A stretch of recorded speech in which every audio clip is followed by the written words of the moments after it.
So for today's recipe, here are our ingredients. We have garlic, bell peppers, onions, and this is optional. This is sofrito. I also have adobo, cumin, chili, and seasoned salt. Back here, I have beans which I have pre-soaked overnight, and beef which I have cubed. It's gonna be a quick process. What I'm really trying to do is just give these ingredients a chance to release their flavor and allow it to become aromatic, and then just put everything together all in one pot, and then I'll be free for the rest of the day to do something else.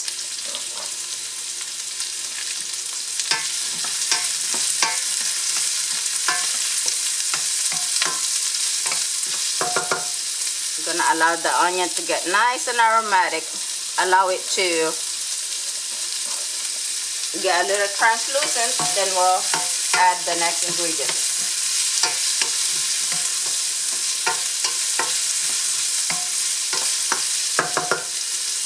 Sometimes I'm tempted to just throw everything together, but see, when I do that, I miss out on the time when it could have sauteed well and release its aroma and develop its flavor.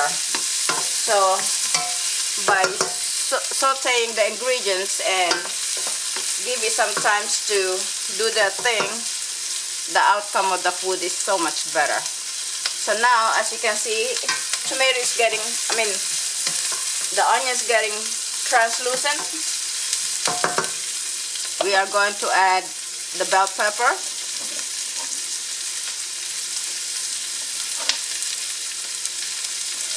I don't have. Okay, so our aromatics are nice and sauteed. I'm going to add some cumin or cumin, some adobo,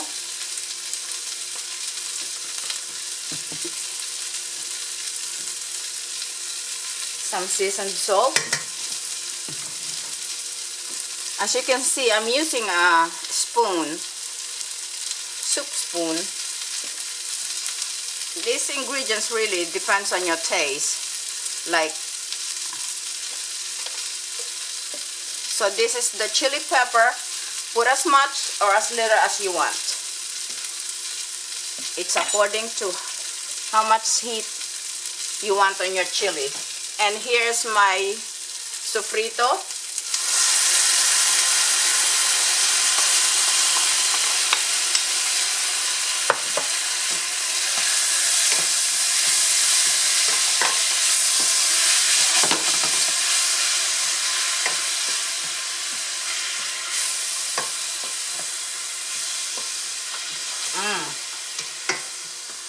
Smells so good already. Now what I'm doing is sauteing the ingredients so that when I add my beef, it will absorb all of this nice spice, herbs and spice, or aromatics and spices that I added in here. So I'm going to allow this to saute a little bit, allow it to develop the flavor, and the next ingredients would be the beef and the beans. Okay, as you can hear, all of my aromatics and spices are well sauteed. It's starting to caramelize at the bottom, as you can see. Now I'm going to add our meat.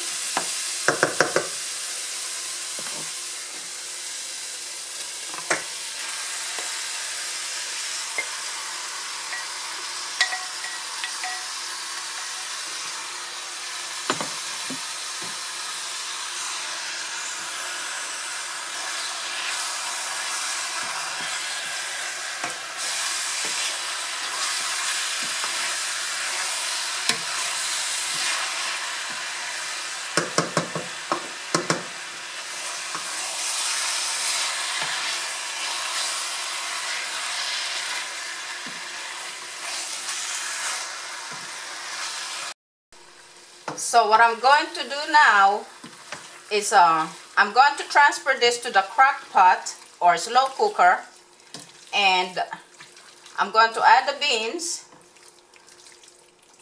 add enough liquid so that it could stew.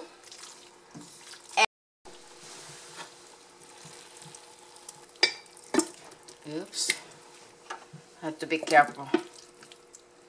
Heavy.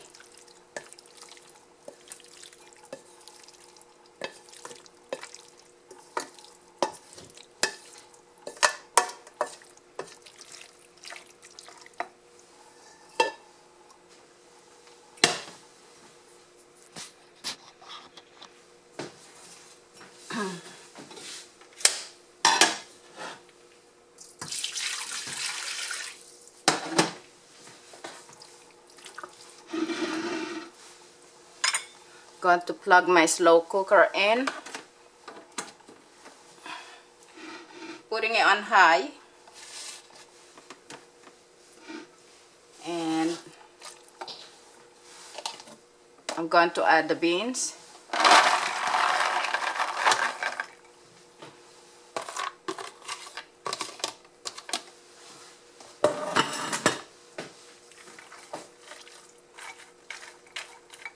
Now this is something you can do the night before.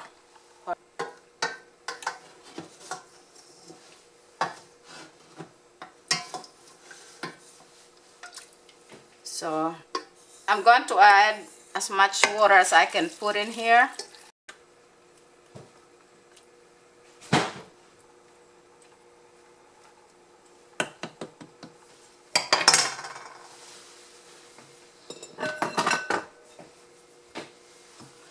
Okay, so the crock pot is on high. We're going to put the lid on, and this will stay here until it's tender, and we'll come back and check to see if we need any kind of seasoning adjustment.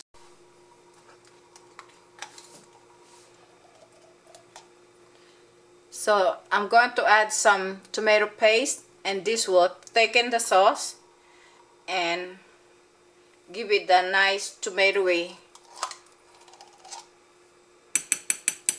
flavor.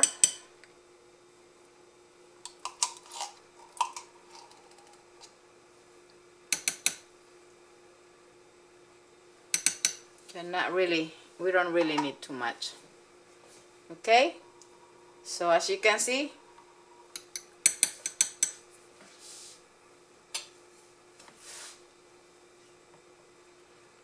so this is the last ingredients, is the tomato paste. This will also thicken the sauce, give it a much richer flavor, and the meat is tender, the beans is tender. I'm just going to allow the tomato sauce to simmer and incorporate with the chili.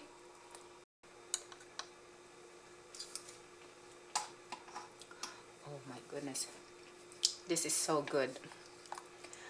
Chili happened to be my granddaughter's favorite, and the first time I